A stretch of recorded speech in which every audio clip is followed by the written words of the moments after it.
நாம் கர்த்தராலே பயன்படுத்தப்பட வேண்டும் என்று விரும்பினால் நமக்கு அபிஷேகம் தேவை. 1 யோவான் 2:27 அபிஷேகம் சகலத்தையும் குறித்து உங்களுக்கு போதிக்கிறது.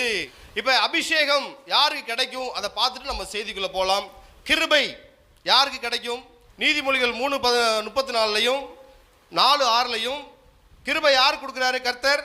தாழ்மையுள்ளவர்களுக்கோ தேவன் கிருபையை கொடுக்கிறார். தாழ்மையுள்ளவர்களுக்கோ, தன்னைத்தானே தாழ்த்துகிறவன் உயர்த்தப்படுவான். அப்ப கிருபை, சரிங்களா? அதிகாலை வேளையிலே தேவன் அவர் அளவில்லாத கிருபையை பொழிந்து கொண்டிருக்கிற தேவனாக இருக்கிறார். அப்ப கிருபை தாழ்மை உள்ளவர்களுக்கு தேவன் கொடுக்கிறத பார்க்கலாம். ஞானம் யாருக்கு கொடுக்கிறாரு?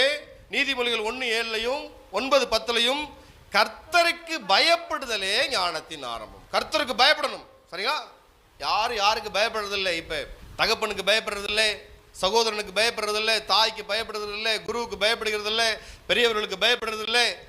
இப்படி இருக்கிறவங்க கர்த்தருக்கும் பயப்படுகிறதில்லை. அப்ப ஆரம்பத்திலிருந்து படிநிலையிலிருந்து முன்னேற்றம் நல்லா இருக்கும். கீழ்ப்படி இல்லாம மேல்படிக்கு போக முடியாது. கீழ்ப்படியிலிருந்து தான் மேல்படி போக முடியும். டக்குன்னு நான் மேல்படி போயிடுவேன்னா விழுந்துருவீங்க.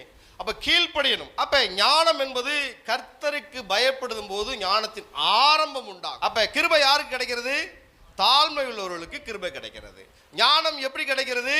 கர்த்தருக்கு பயப்படும் போது கிடைக்கிறது. அதே போல அபிஷேகம் யாருக்கு எப்படி கிடைக்கிறது?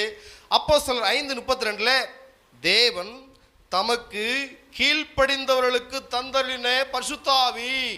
எருசலேமிலே காத்திருங்க அப்படின்னு சொல்றாரு இல்லையா? அப்ப காத்திருந்து அந்த பரிசுத்த ஆவியை பெற்றுக்கொள்கிறத பார்க்கலாம். கீழ்ப்படிதல் ரொம்ப முக்கியம், சரிங்களா? கீழ்ப்படியும் போதுதான் நம்ம மேல்படிக்கு போக முடியும். அல்லேலூயா. ஆரம்ப நிலை ரொம்ப முக்கியம். ஆரம்பம் அற்பமானாலும் முடிவு சம்பூர்ணமா இருக்கும்.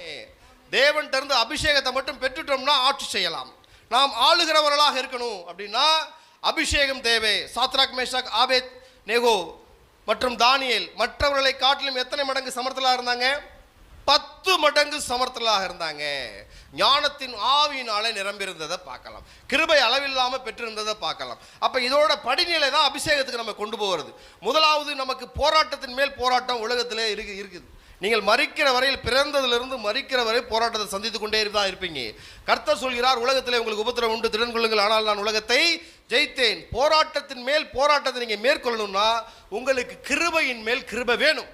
அப்ப அந்த கிருபையின் மேல் கிருபை கிடைக்கும் பொழுது உங்களுக்கு ஒரு பலத்தின் மேல் பலன் கிடைக்கிறது. அந்த பலத்தின் மேல் பலன் கிடைக்கும் பொழுது ஒரு வெளிச்சத்தின் மேல் வெளிச்சம் கிடைக்கிறது. அந்த வெளிச்சத்தின் மேல் வெளிச்சம் கிடைக்கும் பொழுது ஆசீர்வாதத்தின் மேல் ஆசீர்வாதம். அந்த ஆசீர்வாதத்தின் மேல் ஆசீர்வாதம் கிடைக்கும் பொழுதுதான் நீங்கள் மகிமையின் மேல் மகிமை அடைந்து மறுரூபமாவீர்கள்.